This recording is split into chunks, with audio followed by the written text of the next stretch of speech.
This is Local 3 News at 4. It's almost 4:30 in Chattanooga. It really is. And Local 3 News at 4 continues. Hamilton County Mayor Weston Wamp is back to visit, as he often does. We appreciate you doing this. And big topic, because it's coming next weekend, is the Hamilton County Fair. And you know, I remember when this was first announced, it's like, boy, that's a long way off. Well, not anymore. Yeah. Tell me about it. That's right. We had a couple reasons for wanting to push it back to November. One, I had the childhood memory that it was always pretty hot at the county fair. September, yep. And then we also realized if we push it back to Veterans Day weekend, we get to honor veterans and give an Americana feel to the county fair, which feels appropriate, but it also gave us longer to plan. But to your point, it sneaks up on you, and we're almost here.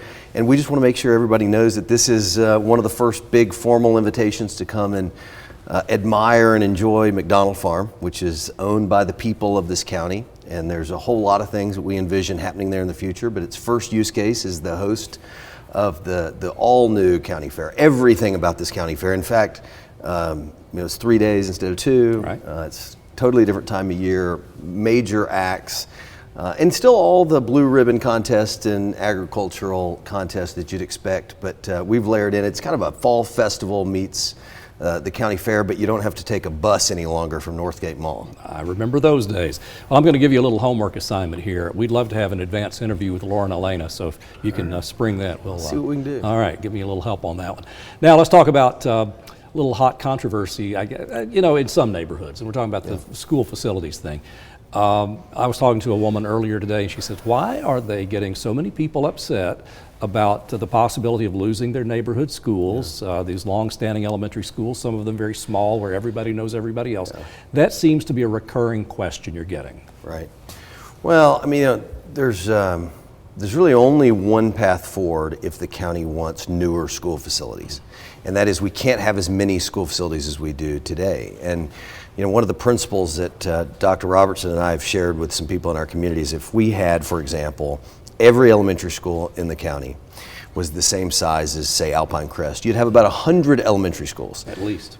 And so you can't, on a one-for-one replacement, go and look at a lot of these schools. Alpine Crest, my father attended. It's interesting, we've got family connection. My mother attended DuPont and Hickson Elementary, which are a part of the matrix of schools that could be addressed here. And if you look across the state, I think this is an important thing to keep in mind. A lot of the best schools across the state of Tennessee aren't particularly small. Small schools can be great. Middle-sized schools, a lot of principals will argue, is really the ideal. And then even larger schools, if you look at Williamson County, a lot of the highest performing elementary schools in the state are large by Hamilton County standards. And I think there's been a little bit of exaggeration by those who don't want to see parts of our recommendations enacted, a little exaggeration about how big the school would be. The plans that we had put forth for a new school at DuPont, which I really think is just an extraordinary site. It's got great legacy and 100-year-old trees, and it's a site we should use. The plan was for a school in the 700s to end up there. That again, that's a school that's about the same size as Nolan Elementary on Signal Mountain, which is one of the highest performing schools, not just in this county, but anywhere in the state. And so at the end of the day, if we're going to make big headway in terms of modernizing the footprint of our school system, we knew, Dr. Robertson and I and Lee Helton and at that time Chairwoman Tiffany Robinson, we knew that it wouldn't all be popular. And so in the next few weeks and months, the County Commission and the school board are going to need to coalesce around a set of solutions that they believe are right, and we recognize that some families will see changes, but what we really believe at the end of the day is that every student who would be affected by those recommendations that we made, every student and parent and even teachers that would be affected will end up in a better situation, and that's one of the reasons that we look forward to continuing to promote these recommendations that we think will really serve the county well and also honor and steward taxpayer dollars well. Well, hopefully it's short-term pain, long-term gain. That's the way it works sometimes, is that these things take a while and eventually people aren't so aggravated. I want to close with this. Yesterday you made an announcement that made a lot of people happy. Creative Discovery Museum. Kindergartners under this plan that you've adopted would be able to attend the Creative Discovery Museum and see those great exhibits at absolutely no charge. I know there's been a similar plan with Chattanooga Library card holders to do this.